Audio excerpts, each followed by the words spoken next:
today's edition. And today I'm going to be showing you everything you didn't know about the Windows terminal or Windows command prompt. I'll be showing you all the tools and all the hidden secrets, even the ones that will make you look at a hacker, that are embedded inside the Windows command prompt, or popularly known as the CMD. Stay tuned as this will blow your mind.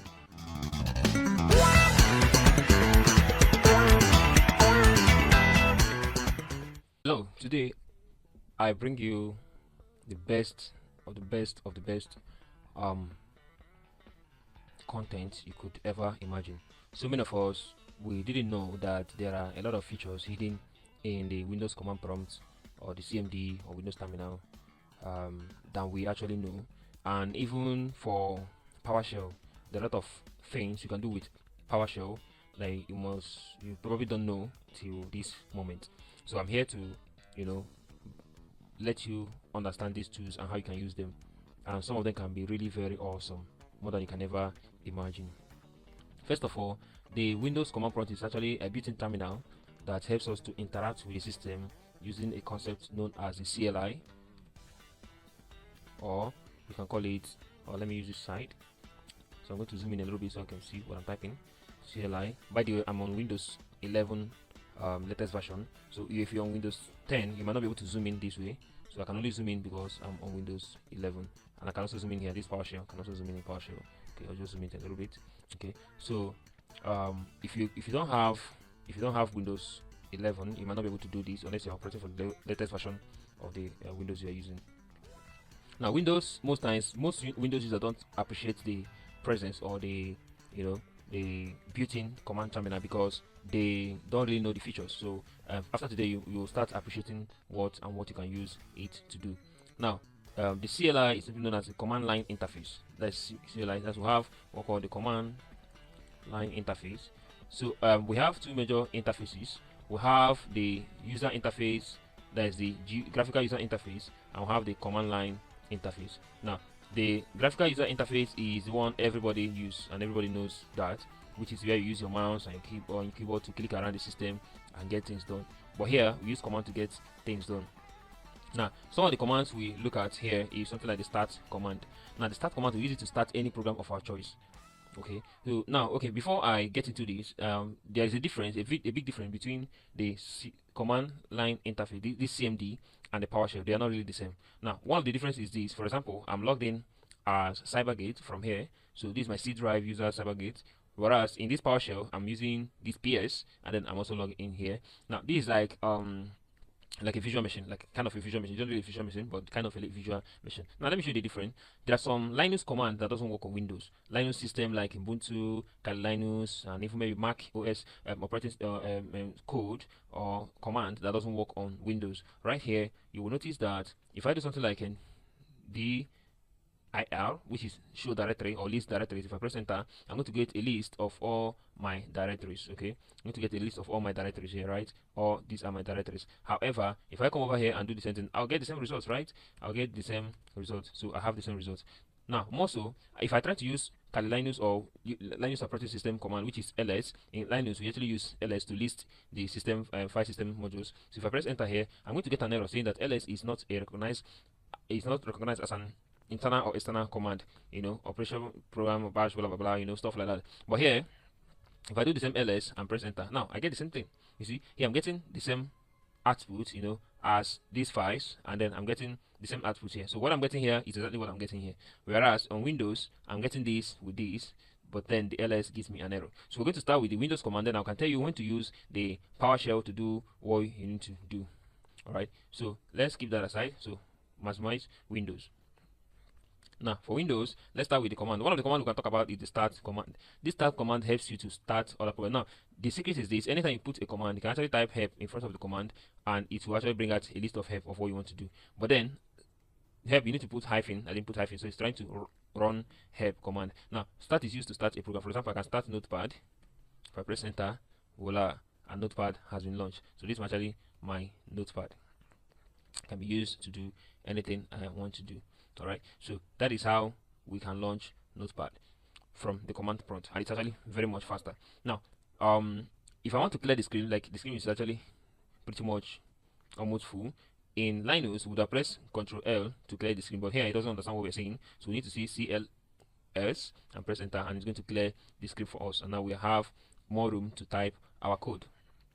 Now, any program you want to start, you can just say start the program. For example, if I want to start Chrome, say start Chrome. If I press enter, voila, and Chrome is here. Okay, so that is just how to start the program. CorelDRAW, Photoshop, any program you want to start, just click start. You put the name of the program. Now, the name of the program has to be the program that has the ESE command. The extension, the one that has the extension of ESE. That means the program you want to start must end with ESE. To drive this home, let's say, for example, you are running a program on your system, and the name of the program is Apple. Now, you need to go to the Apple for you to know the code or the command to use to launch the application.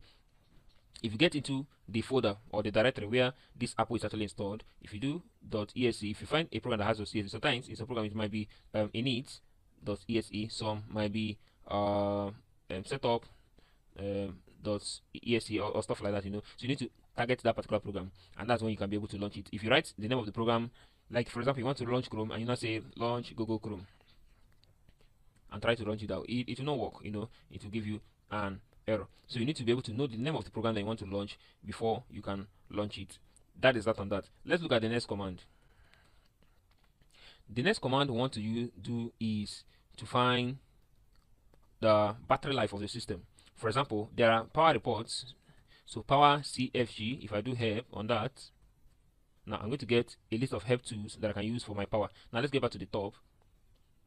From the top, this is the command we run, power CFG. So description enables users to control power settings on the local system. So that is what it does. It helps you to understand what is going on in our system as regards to power. You can list all the power scheme, the queries, the changes, and so many things here. You can import, export, even the Hibernate. You can enable and disable the Hibernate feature from just here by just using this hash sleep. Also the sleep state and available sleep state and other things, device query, and so many things. Now the one that got my interest here is the battery report. Now you want to know how long. Let's say you just got a new PC, and then you want to know how long your battery lasts, or how far your battery can carry. Now what you need to do is just say power CFG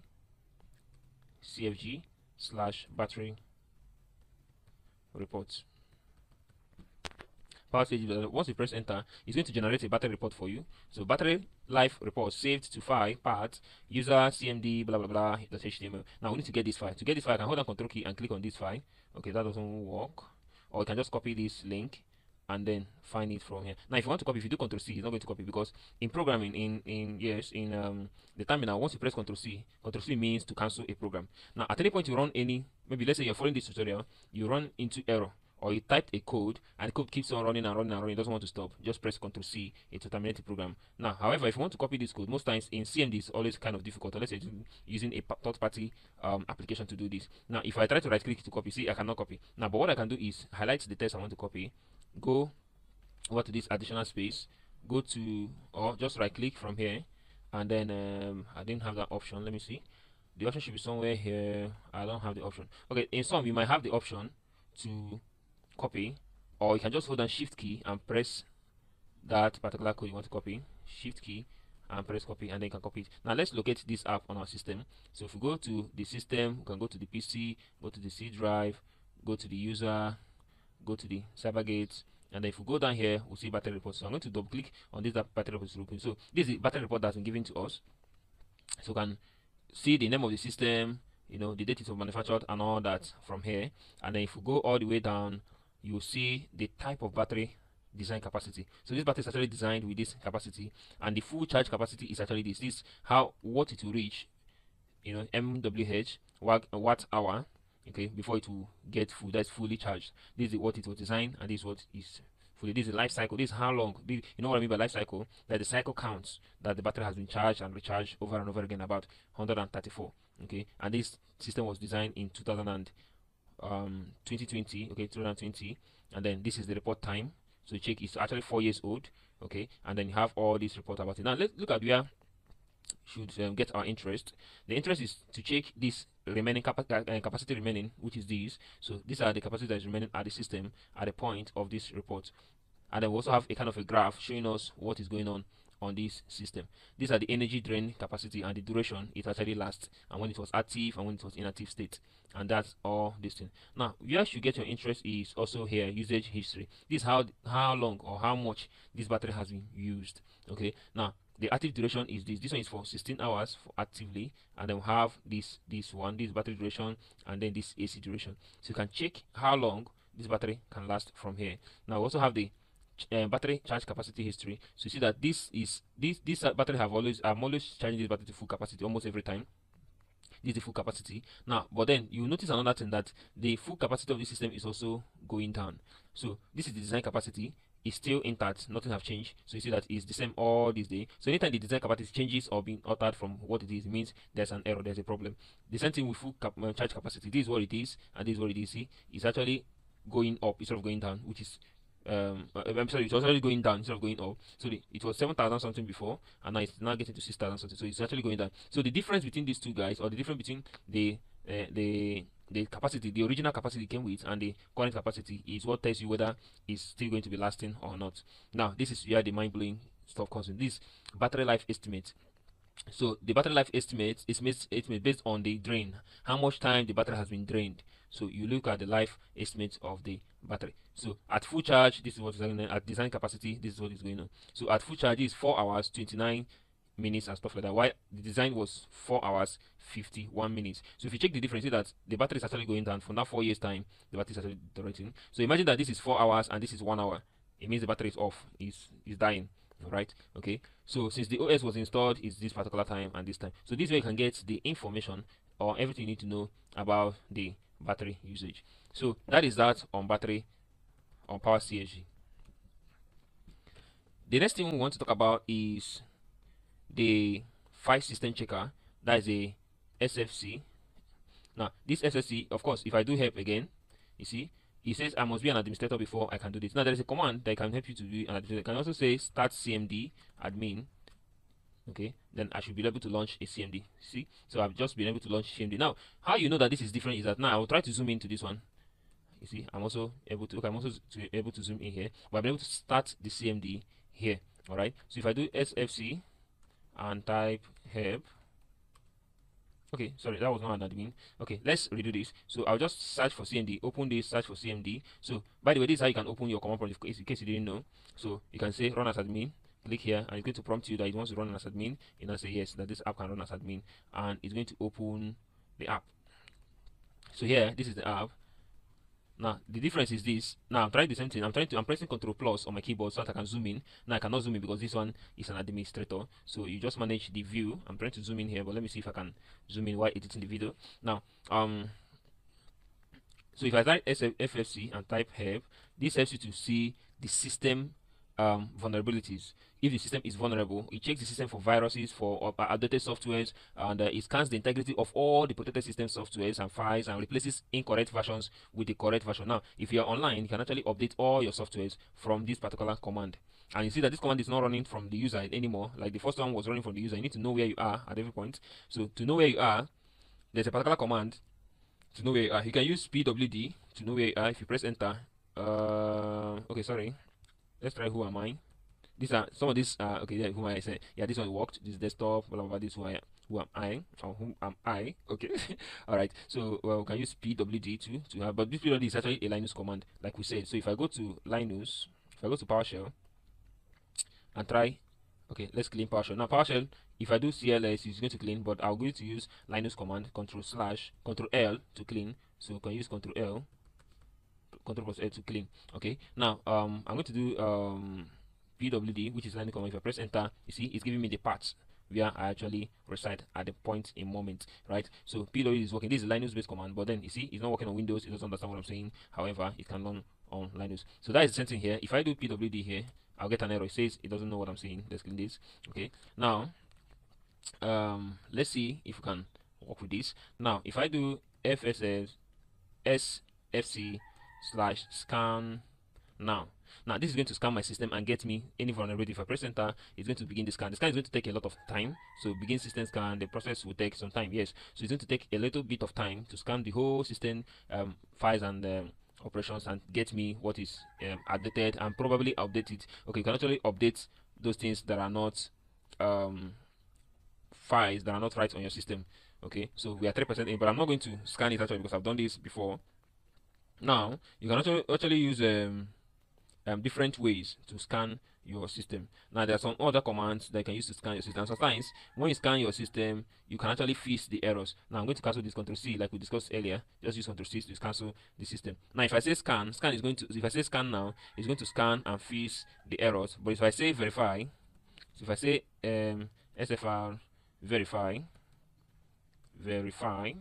okay, so verify only, let's use verify only. So this is going to just scan the system and get information, but it's not going to do anything on the system. So it's going to get some things. Look at the verify only, look at it here, verify only. So this scans integrity of all protected system files. No repair operation is performed. It doesn't do anything, it just scans it and gets you the information that is needed. I didn't put /scan, so let's redo this. So if I put /verify only and press enter, so it's going to only scan, and after scanning it doesn't do anything. So by the way, I'm still going to cancel it because I'm not using it for anything. So Ctrl C to cancel that operation. Done.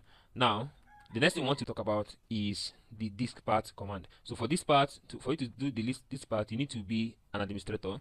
So I just have to say disk part written together, press enter, and it's going to bring me to the disk part. So you need to make sure that you're inside the disk part before you can run any of this command. So if I say list disk, it's going to give me the list of all the disks I have in my system with their size. For example, I have an SSD disk, which is a GPT and file command, and then I have a size of this on it, and it's actually online, and this 0. Remember, in programming we count from 0, so the first disk will be 0, the second one will be 1, and so on. Now if I want to use any of these disks, I can actually use it and do something. For example, let me say I want to access a disk from my system. So I'm going to get a disk. Now once I plug in the disk, I'm going to get prompted, yes, that I plugged in a disk. Now this disk is already here, so let's see if we can get this. If I say list disk again, now I have 2 disks. Now I have another disk which is now 14. Let's close this, no scan. So I have a disk that is 14 gigabytes and it's online. Now let's access that disk. So if I want to access that, I'll say select disk 1. Now it will tell me that disk 1 is now selected, the selected disk, which is anything I'm doing now will be in disk 1. Now there are few varieties, so many varieties we can do with disk 1. We can format it, we can fix it if we want to fix it. So we have command for fixing the disk. So okay, I will do that. Okay, I'll do that one with no, I don't want to do it as an administrator. But then you can actually scan it, and actually, if let's say it's maybe memory card, you can actually scan it and fix it. Or you can also use the previous command we did, which is sfc, to fix that command. But then or you can use the check this command, which is check this command. This check this command to check if the disk is okay. So you can put the drive of the disk, maybe if it's F or whatever, you can put it, and then you can use it to do whatever thing you want to do. You can use it to check the disk if it's okay, and you can fix it. But that's we're going to talk about in a minute. Now that's check this command. Just note the command check this command. So this stands for check this. If you do help, I think it will give you some things about it. Anyways, let's go back. Okay, this part cannot clean. Yeah, so remember this one is selected. So this one is selected. So let's say list partition. I want to see the partitions of the disk 1. So if I press enter, you're going to look here and see that when you say list partition, that it lists the partition for that disk 1, and this one has only 1 partition. If I do list volume, it's going to show me all the volume in this system. Volume. If I press enter, now I'm seeing all the volumes in this system. So I have the ones I have for Ubuntu. This one is hidden. This one is hidden. Is for NSP partition. I have this other partition, which is also another system. I have this other one, a boot system, which is the Windows boot system, which is my C drive. C is C, and I have this 0, which is raw C, which is 40. This is my Kali Linux, and the type is actually raw, and that's the only one that is raw here. The FS, that's file system module, is actually raw. That's my Kali Linux, and I have my Windows, and I have this. This should be system reserve. Yeah, system reserve is here, and then this is hidden because of some things, right? And then this should be my swap memory or something. I don't know what it is. Now this is my removable disk, and it's not actually a partition type. It's just a removable disk, which means it's independent. Now if I want to select that particular disk, I can say select. I can select volume 4. Now if I say select volume 4, now volume 4 is not selected, which is that particular disk I'm dealing with, and I can use it and do anything. Now if I want to format it, I can just say clean if I want to, and now I've cleaned that particular partition, which is partition 4 or volume 4. Now what I can do is, now if I check that disk, it's going to be very empty. Let's see if I go back to that and go to this, you see, now it's empty. See, we cannot even read it. It's empty, and for us to be able to work on it, we need to also, you know, clean it very well. So if I go here, it said that this is not encrypted, so the system cannot even read it because it doesn't have, it's not been formatted. All right, let's fix this in a minute. So what we can do now is this: we can come over here and simply say, since we selected the volume, we can write a command to format the system and make it. So we're going to say format.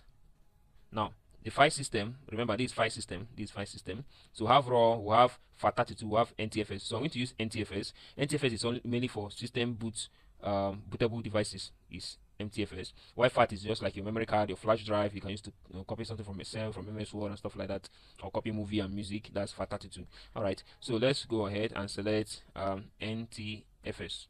Okay, now I'm going to say format for that this guy, and I'm going to add a parameter here, say quick. Now the reason why I'm adding quick is so that it will do it fast. If not, it's going to take a little bit more time. So just like when you're formatting disk, let's jog our memory here. Just like when you want to format memory card, if you click on format, it's going to say format it quick, or you know, already quick format. I'm not supposed to click that. Yeah, okay, yeah. Look at the quick format. You can click on quick format and it will format the disk, right? So that's what we're doing here. So Windows cannot format that. So let's do that. So if you press enter here, and we'll be able to format the disk. Okay. Let's see. Let me write it again. Format fs nt fs quick.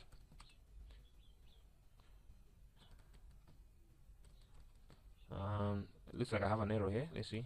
Format fs nt fs NTFS quick. Oh, you're saying please select the volume. There is no volume selected, so let's select the volume. First of all, let's list the volume. It's like the drive have been removed. Okay, stay there. So I'm going to select volume 4. Select. So if you make a mistake in your spelling, it will bring you back. Select volume 4. Yeah, volume 4 is not selected, so we cannot format. So without the volume, it's not going to be able to format. Fs equals to NTFS. Okay. Now I want to add quick, and that should be all. So press enter, and that is formatting. This one encountered an error. The request is not supported. I think the drive have been removed or something. So let's go back to list these. Okay. Can select this again and repeat the process, and then but when you click on format, you should be able to format this. Of course, this drive is not healthy, so that's why we encountered this error. But if I remove it and maybe plug it back and then keep trying again, or maybe another time, I should be able to fix this drive. But to save the time and not make the video long, we just skip it. But I think you get the picture. And then when we after formatting this drive, we need to create partition. Let me show you in a minute. So so if I say select this one, so this one is selected. So I can look at the partition. So I can say create partition, or let's list partition. See if there's partition. If there's partition, we'll remove that partition and put another one. So there's no partition, so we can create partition. So create partition primary. So that's why it did not format. So let's create partition. If I press enter, now this was succeeded in creating partition. So partition have been created now. So let's list the volume we have and select that particular volume. List volume. So it's volume 4. So we cannot select the volume. So now select volume 4, which is the information selecting volume 4. If not, it's not going to work. So we'll select volume 4.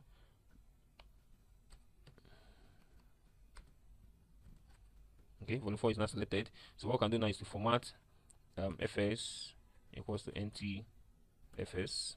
Then make sure it's quick. Press enter, and now you should format, and it should be successful. Now this part has successful. You see the drive reappears. Now it is not yet done, even though it's drive D. Then the last thing we want to do here is to say assign. Now you can assign it a letter, I can assign it G, I can assign it R, I can assign it anything. But normally just put assign, and automatically the system will assign a number to it. So if I press assign, it will now assign. You see now it's drive E. Before it was drive D. So now automatically it assigns it the most and there's no virus detected anymore. You see there's no more virus on our drive. So this is how we can actually use the this part to correct a non-working flash. And now if I go back here and open this flash again, you see now it opens, the folder is empty, so it's working now, and the 0 items, you see everything is really working cool. So this is how we can format our drive. So I'm going to remove this, and then exiting this part, and then exiting this admin on, so I can come back to this one that is much bigger view, so I can see it better. So these are the things we need to do in command prompt. There are so many things we can do on command prompt. Now the next thing I want to talk about is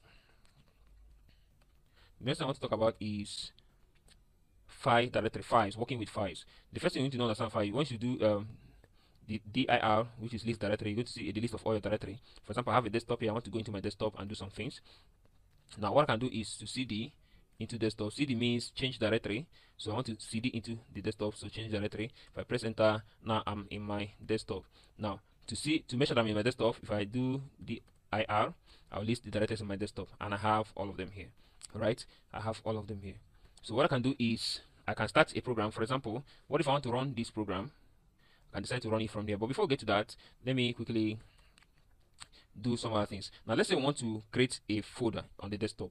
So how do we create a folder? We can create a folder, we can delete a folder, we can create a file, we can delete a file, and so many things. Now let's look at how we can do that. Now to create a folder on the desktop, we just say mkdir, which is make directory. Make directory. Now the directory we want to make is, let's call it cybersecurity. Cybersecurity. So this is a folder. So if I press enter, now the folder has been created. How do I know this? Do dir, press enter, and if you look very well here, you see there's a folder called cybersecurity. Now to even further clarify that, I can now cd into that folder called cybersecurity. Make sure the spelling is the same, and press enter. Now voila, I'm now in a folder called cybersecurity. Now I can create my files here and so many other things. Now there are two ways you can create files on Windows. The second one is my favorite. Now the first one is by using Notepad and then putting the name of the file you want to create. For example, I can say I want to create test.txt and press enter. It's actually going to launch Notepad with that test.txt and ask me if I want to create this new file. I'll say yes, I want to create a new file. It's going to create it with Notepad. I can say this. Okay, I say this is a file created using CMD. Alright, so now I can save this file, and that's fine and fine and fine. Alright, so but I'm going to close it anyway. Now that is one way of creating it using Notepad, but you see it launches Notepad and stuff like that. But I don't really like that. I prefer the second one, which is the use of echo. Now if you're familiar with PHP, you know that PHP makes use of echo. So if I say echo, for example, let me echo hello world. So I'm echoing it as a string, hello world. Hola, I get hello world here.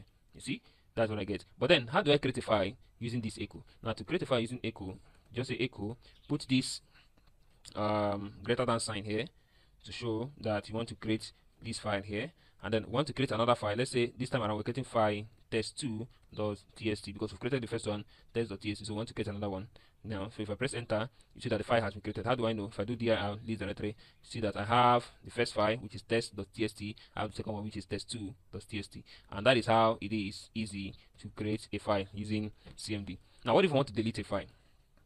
Remember mkdir to make directory. So if you want to remove directory, you can guess that it's actually what?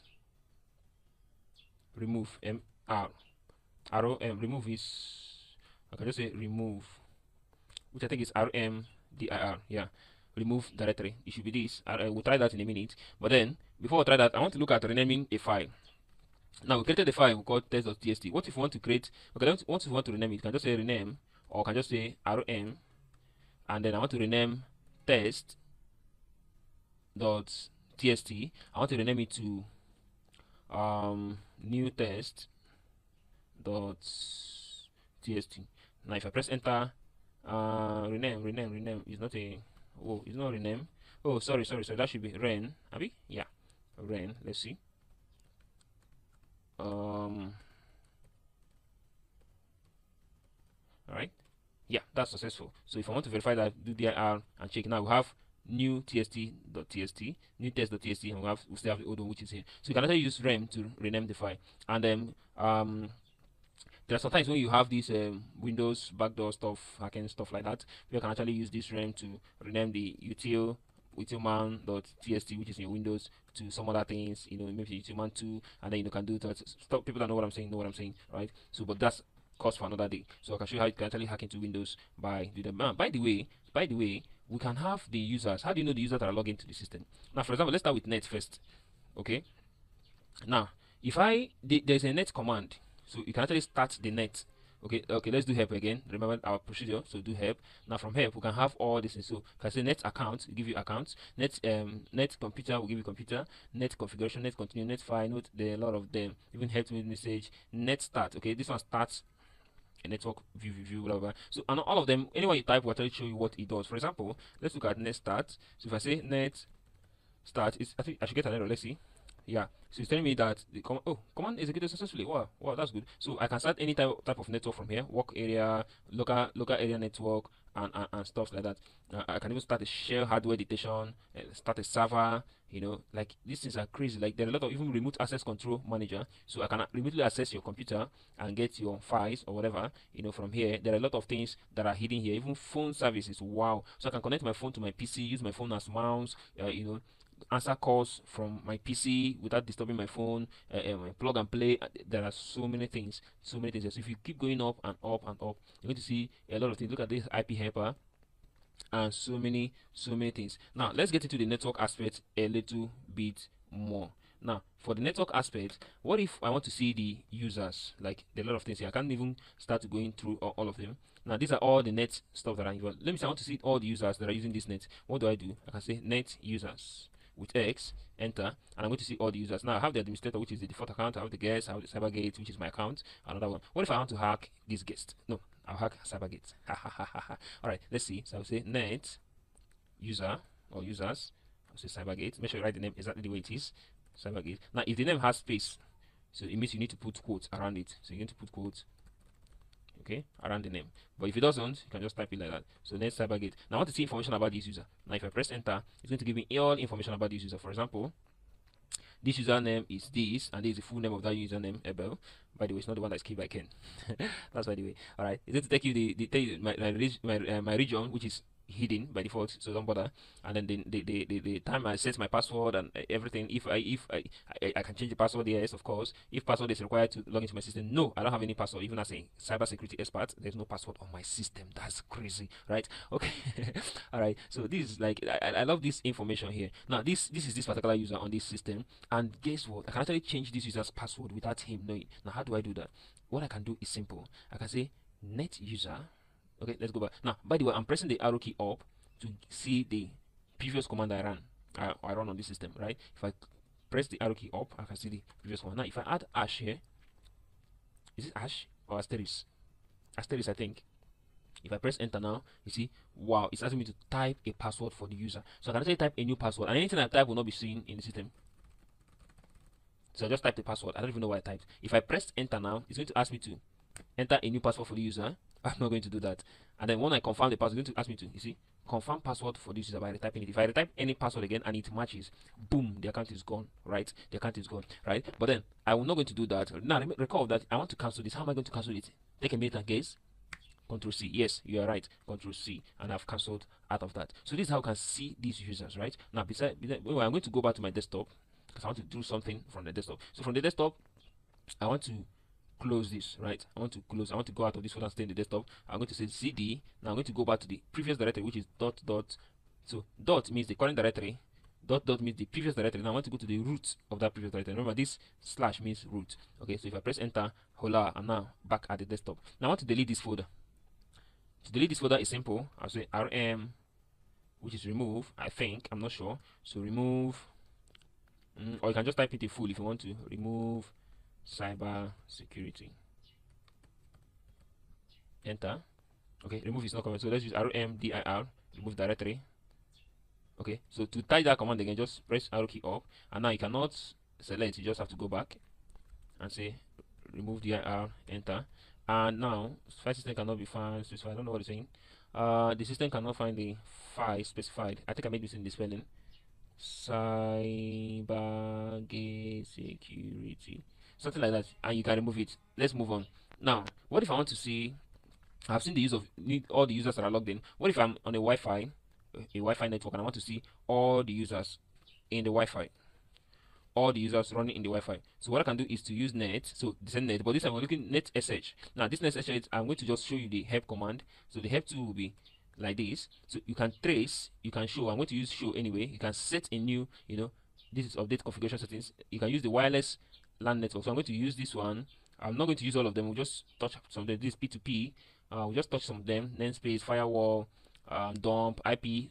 So you can even check the IP address. We're coming to that in a minute and all that. So let me say I want to get all the IP configuration of the users in this system. Now what I want to see is this. I'm going to say net sh, and I'm going to say wireless network. That's wireless local area network. That's yeah. This stands for wireless local area network. And then what I can do is I'm going to say show profile.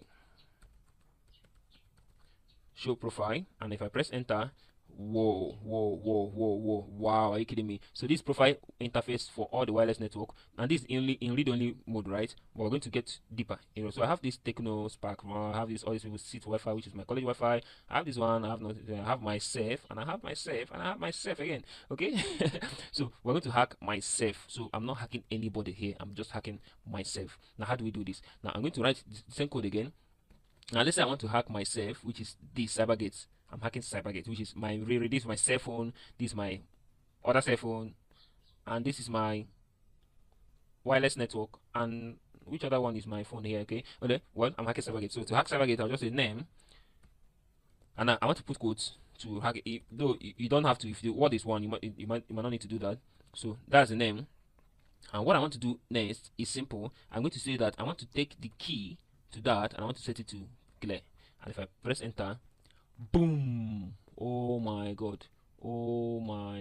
Look at this information. All user profile, all of them, every single thing about this CyberGate. So profile CyberGate on the interface of what? Wi-Fi. Now the version I'm using is one wireless network. This is my name. This connected automatically. Yes, of course I connect automatically. How did it know? Now connect only if this network is broadcasting. Wow! But these are the shocking aspect of it. This connectivity settings. Oh, I have my password. Whoa, key content, my security key is present, and this is my password. Can you imagine my password is this simple? That is my password. Wow. So this is my password. Wow. Then this is my authentication type, of course, this, and other things. So you see, you can actually get somebody's Wi-Fi, of course, when they are connected to the system. Of course, when they are connected to your system, or even if they are not connected, maybe they have connected to your system before and they left, you can always get their Wi-Fi. Alright, so that is that on that. Now let's go get into something much better. Now what if I want to see all the IP configurations of this system, the Bluetooth, all the connections whatsoever? So I can say IP config. I want to see all of them. I'll say /all. And now this is all the configuration of the system. Now I have starting from even the Windows IP address itself. So this is my Windows IP address. This is my Ethernet cable IP address. This is my wireless IP address. This is my wireless adapter IP address. The second one, that is 2. I have my wireless adapter IP address. This is what here. I have my Bluetooth, and other things, right? But then if you're on Mac, you need to use, or on Linux, you need to use ifconfig. You need to use ifconfig. Now if I press it here, it should give me an error telling me it doesn't know what ifconfig is all about. But then if I'm on, let's try this, if we can work in PowerShell, since we're using it for this. If I say ifconfig, let's see. Okay, that was another error. Alright, what if you want this thing to be colored? Like this ones are colored, right? I want it to be colored here. Let's try that so I can look more real. Now to do that is simple. You just put color. Now if I say color help, it's going to give me the different colors I need. So I can say color help, and I have this color. I have black, blue, green, blah blah blah, aqua, and other things. Now I can combine the colors if I want to. For example, let's see. For example, so it says press any key. Now it says if no argument is given, this command restores the color to whatever it was by. You understand? So press any key to continue. But then I want to. Here's an example. There's no example. I'll just press any key to continue, and everything just comes back to normal. Now, but I want to actually change the color to D, which is going to be light and purple. No, I don't like that. I like black and let's use green. So I'm going to say color 2, enter. Wow. Woo, woo. This is cool. So I can use this color if I want to. I can use red color. I can use any color of my choice, and I can use it as long as I want until I restart this command line terminal. Help me know in the comment section which color do you prefer. Do you prefer the black, the blue, the green, stuff like that? Well, I'll get back to white because that's what I want. So I just say color white. Yeah, so that is okay. Now we are getting to the end of the tutorial. There is one I'm keeping for the last. I'm keeping that for the last. What if you want to delete a file? Of course, to delete a file is simple. You can just say DLS. And now I think another reason why that file did not delete because there's nothing in the file. that folder did not delete, the cybersecurity folder is because there's something in the file. So use dir to delete the file. For example, okay, let's cd into that folder again. Let's see if you can do that. Cd, or you can do that on your own. Cd into cybergate. This cybersecurity, I think cybersecurity. Oh no, cybersecurity. Yeah. So I can delete the test 2, I think, the tst, if I'm correct. Let's see. And now it has been deleted. Let's see. Delete. Oh, yeah, you see, it's deleted. It's only one that is remaining. This one is remaining. So let's delete this one too and see what happens. CLS clear. So I want to delete that. So that one we'll call it new test. It has to be written exactly the way it is. .tst. Now if I click on delete and boom, it is gone. Let's see. You see, there's no longer file here. This is the previous directory. This is the current directory. Now let's delete the folder now and see if it's going to work. So what I will do is cd // which is the previous directory, and go back. And now I'm on the desktop. On the desktop I can say remove cyber security. Cybersecurity. This spell, if I can spell security. Security. Yep. Boom, and it has been removed. So cdr. Now there's a command. Okay, you see cybersecurity is no longer here. Let's see. There's no. Oh, there's still cybersecurity. What is it doing here? But there was no error when I did the program. Let's do that again. There was no error when I did the program. Now, what? I'll figure that out. But there's another thing. Most if you want to delete a program that has a folder that has something some content inside it, it doesn't really work. It will give you that particular error. Now there are two more commands you need to know for us to go. There's this run as command, but I'm not going to get into that. You can look at it on your own. And finally there's another command for installing Windows. You know that if you're using Linux, okay, if you're working with Linux, if you want to install app, you can say sudo apt that get, we can put what we want to. Let's say we want to get something, we can put what we're going to get, and we can get it if you're familiar with Mac and Linux, Kali Linux, Ubuntu and stuff like that. I use Kali Linux. I've also used Ubuntu before. So, but for Windows, what you need to do is to say winget. Now, this winget, okay, let's do help first of all. Now can do a lot of things. It can get you the version of the system. Just -v or -vv can get you the version. -help, -info, -wait, a lot of things. By the way, now we have that install to install a program. Installs a Vim package. I'm going to show you, and upgrade and install and a lot of things. Right now, if you have any program, let's say for example you have a Python in your system. You have Python in your system. If I press enter, of course I have Python. I can do some Python code here. So let's exit. We're not here for Python yet. Now what I can do is I want to see the version of Python I'm running on my system. I can just do Python. I can do -- version, and it's going to show me the version I'm using, which is 3.10. Or I can do Python. Now I can do the word with PHP, with Node.js, any other thing you have for it. Instead of -v, or you have Composer. Now I have this. Okay, so I'm going to zit. Sorry. Okay, so my point is this: if you have a system that is working with any program, you can actually check the version of the program. Now if I do winget has a way of updating all my. If I see winget upgrade, it's going to upgrade every program in my system that is updated, right? That's what it does, right? So but then if you want to install a program, let's say you want to install a program, let's say you want to install VLC, you can say winget VLC, and then you can actually put the link for the VLC. If I press enter, it's going to try download that, but if of course you can, I'm not even connected to the internet right now. So that is one thing you need to know. Okay, now the last thing I want to do here is there are other tools you can use aside from command prompt. We have the PowerShell. You can use PowerShell. We have the Git Bash. We have Git Bash that you can use. We have Git Bash. I don't have it installed in my system. But then you have PowerShell. You have Git Bash. You even have this PowerShell that is different. This PowerShell is a little bit different from the one we'll be using. So if I do 3, this 3. Oh, sorry, 3. 3 gives you. Can I type 3? 3 gives you the structure of your system. It gives you all the structure.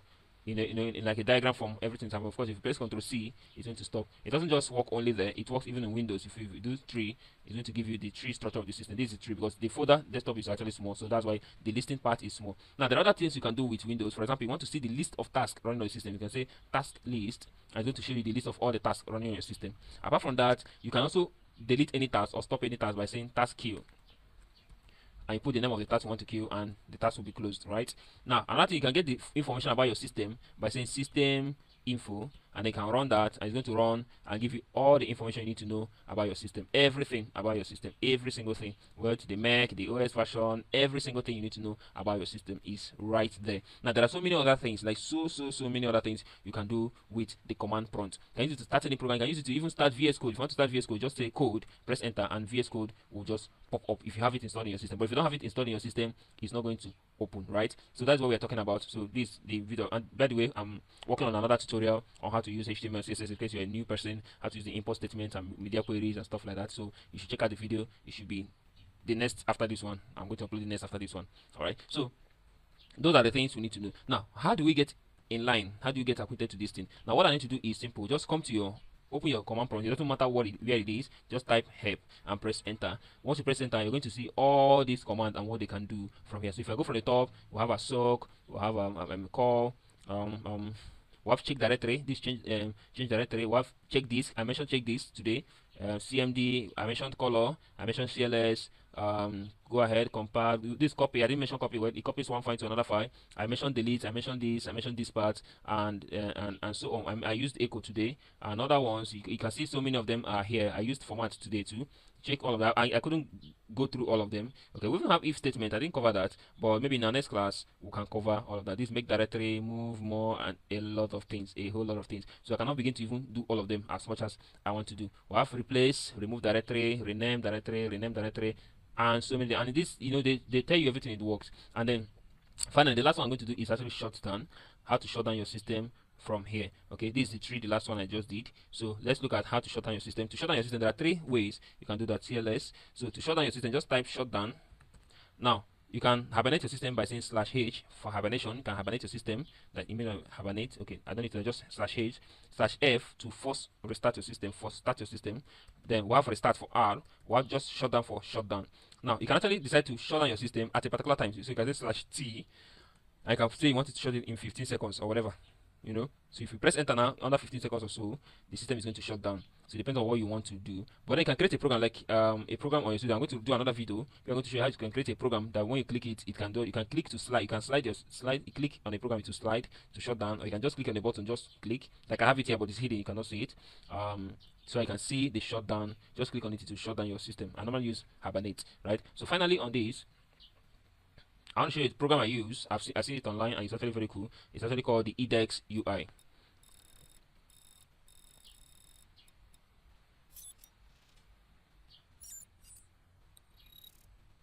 So it welcomes me back to this. So I can just close. And now this works like a visual box. Like I have my folders and stuff. This is the battery report. If you can remember this battery report, and it just opens and I can see everything in the battery report. I can just read it from here directly. I can save it to disk or I can just close it. Now I have other programs here. These you have Chrome, Firefox, all those stuff are all here. And now you can also work from this. This is also a command line tool that helps you. If it's even interactive and makes you look like a hacker, you can have all these things moving your IP address and stuff, which is hidden anyway. I can have all these things running on your system and your time being displayed here. And of course, the folders are here. You can show the disk or hide the disk from here. So I'm hiding the disk now. You can click here to. So this is the C drive and this is the other extendable drive I have. So you can do anything you want to do from here. If I click, I can click on the C drive and I can have all this. You see, so very, very simple on how to use this. My C drive I have. These are actually from my C drive. So if I go to my users, I can still interact with my user. This I should be seeing the default user and stuff like that. All right, so let me go back. So I can exit the display and come back normal. Alright, so then if I'm typing any code, it will actually be showing here. This is my keyboard showing any key I press will actually be showing that I'm pressing the key. I'll actually use this for some things. So if I do PW, this one combines both Windows and Linux. So if I press enter, you see it shows me the path because it is working both Linux. So this gets you started with cybersecurity, or maybe you want to start using Ubuntu, some other of these some of these things. You can use that to go ahead and do all that. So let me just open up my desktop. So this is my desktop. If I remember, I created a cybersecurity folder, and that's this folder here. Okay, so there's nothing in the folder right now, but you can actually CD into this place and then also work on that folder. So if I go back to the C drive, go back to the users, other users, CyberGate, then go to the desktop, and I can see everything here, right? So you can work with anywhere you want to work for. You can make NKDIR, and it even makes it fun. I can still list directory ls. Sorry, I made a mistake. That should be ls. Yeah, see, it's listing on my directory. If I do dir, which is Windows, the same thing happens. So you see, it's combining both Windows and Linux feature. So it's not a promotional stuff or whatever, but I just saw it and I think it's very much interactive, and I like the interface and how it correlates with everything. And it has settings, right? It has settings that you can set up, and then maybe I'll do another video for this. Where I'm going to explain how you can use it and maximize your stuff. And imagine when you are very good with command prompt. If you're very good with command prompt, you can actually from here do anything you want to do whatsoever, and then someone comes in and see what you're doing. Doesn't know exactly what you're doing, and let's CD, go back to desktop. Yeah, CyberGate. So CyberGate I can list. So if I do ls, I can list my directories here. Yeah, and I have desktop, so I can still CD into desktop. So I have the desktop. So you can use dir or ls, anyone, and it's going to list it for me. Cool. This is wonderful. And all those things I have in my desktop are stay back here, like camcords and other things I have here. For example, I still have my cybersecurity. I can CD into that. So if I do CD cyber security, so another thing that suits me is the sound and the way it emulates this stuff here. So if I do Control L, you see it clears. Whether I'm using Control L or T, so it's combining both Windows and Linux command, and which gets you started with everything you need to do. So if you want me to do something like this that is more complex, or maybe you want me to do that of Windows, or that of Linux, or that of Kali Linux, or that of Mac OS, or any other thing you might wish me to do concerning the command prompt, so just hit me up and I will get to the code. Just drop it on the comment box. Remember to share this video to your friends. Tell them that this is a game changer. So very soon you'll be. This helps you to maybe imagine when you're working in a company or something. When they see you interacting with your system like this, they know that yeah, this guy is the geek. You understand? So the next time, make sure you practice the whole code. Make sure you do very well. And remember, anytime you run into kind of error or you don't know how else to do what else you need to do, you just press Ctrl C and you should be fine. Thank you so much for joining us. Thank you for watching, and remember.